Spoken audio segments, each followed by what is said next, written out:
acquired immunity, it is specific, and it is also memory based.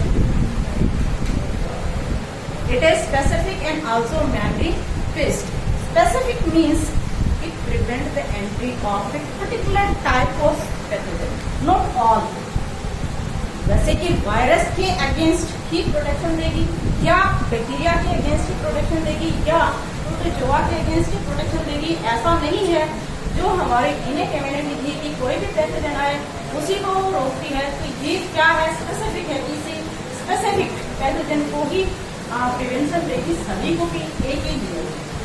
तो दूसरा इसका क्या है, मेमोरी बेस्ड, यानी कि इससे हमारा जो फर्स्ट अटैक के बाद हमारी बॉडी के अंदर ऐसी सेल बन जाती है जिनकी मेमोरी होती है, और फर्दर अटैक अगर उनका भी होता है पैथोजन का, तो हमारी बॉडी की वो सेल होती है वो और जल्दी एक्टिवेट हो जाती है और हमारी बॉडी को प्रिवेंट करती है। How it is this acquired immunity is because there is anti of pathogen in our body.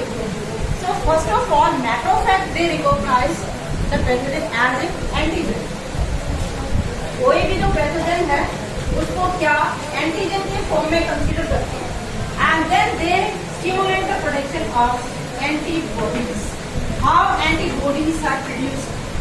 First इस antibody it is you can say carried by macrophage, where macrophage carry this up to stimulate helper T cell. These T cells, they are helper T cells, and helper T cells, they provide message further the B cell, B lymphocyte cells, and the T cell further T killer cell you can see. And these B cells, they are responsible for formation of antibodies. And this is directly described as its, यानी कि ये कैसे कोई भी pathogen कैसे acquire की जाती है, कैसे स्पेसिफिक है, एक पर्टिकुलर पैथोजन है वो किसका वर्क करता है, एंटीजन। एंटीजन होता क्या है, any foreign agent which stimulate our immune system. तो ये जैसे हमारी बॉडी में एंटर करेगा, जो मैक्रोफैग होते हैं वो उनके साथ कंबाइन होती है मैक्रोफैग के ऊपर एज ए फ्लैग के फॉर्म में। ये जैसे ही फ्लो करेगा बॉडी फ्लूइड के अंदर, तो वहां पे हेल्पर टी सेल, इसीलिए इनका नाम क्या है, हेल्पर की हेल्प करती है इम्यून सिस्टम की। कैसे हेल्प करते हैं, क्योंकि इम्यून सिस्टम को ये मैसेज देते हैं, इसको बी लिम्फोसाइट को और टी लिम्फोसाइट। टी सेल क्या है, लिम्फोसाइट मेनली क्या है, lymphocyte, B lymphocytes and the T lymphocyte. B lymphocyte, you know, it is antibodies factory. So B lymphocytes, they are responsible for production of antibodies, and the T lymphocytes, they destroy the pathogen directly. So we slightly learned here the T cell, T lymphocytes, they are actually how many types? The T helper, T killer, and T plasma, and T memory.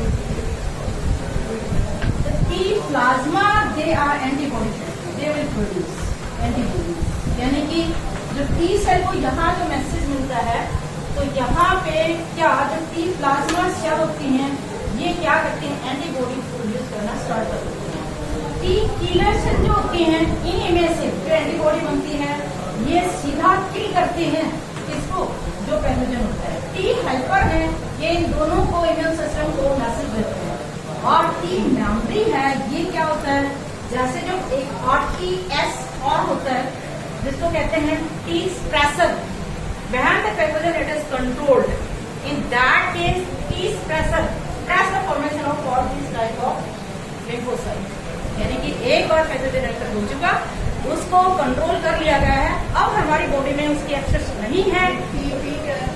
T plasma, T plasma, T plasma जो होती है वही antibody बनाते हैं।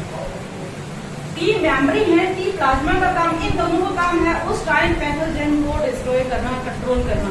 जब ये दोनों pathogen को कंट्रोल कर लेते हैं, हमारी बॉडी में पैथोजन की क्वांटिटी, एंटीजन की क्वांटिटी कम हो जाती है, तो उस टाइम जो T प्रेशर है वो इम्यून सिस्टम को यानी कि T सेल लिम्फोसाइट बनने को बंद कर देती है, सप्रेस कर देती है।